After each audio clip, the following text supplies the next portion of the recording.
হায়ের মাথা ফাইটটা চোখ টুক গেছে, আমিও চোখে দেখি না।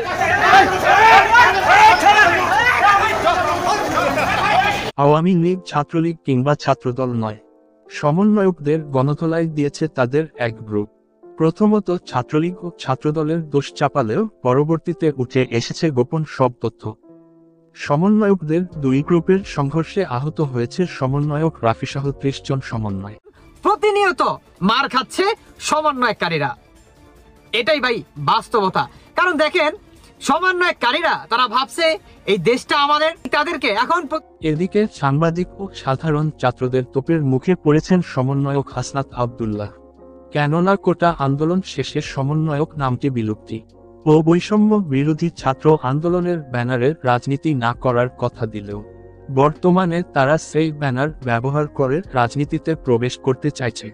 সেই সময় সাধারণ ছাত্র ও হাসনাত আব্দুল্লাহর মধ্যে কথা কাটাকাটির এক পর্যায়ে হাতাহাতি হয়। বর্তমানে সমন্বয়ক নামটি সবার মনে ঘৃণা জন্ম নিয়েছে। জনগণের টাকায় সমন্বয়কদের বিলাসবহুল জীবন মেনে নিতে পারছে না কেউ। তো বন্ধুরা, সমন্বয়কদের নিয়ে আপনার মতামত কি কমেন্টে জানিয়ে দিন। ছাত্র প্রতিনিধিদের আলগা ইনকামের কারণে চর্বি বাড়ছে। ওরা কারা, কই থেকে আসছে? চর্বি বাড়ায় গেছে, জেলায় জেলায় চাঁদাবাজি করছে।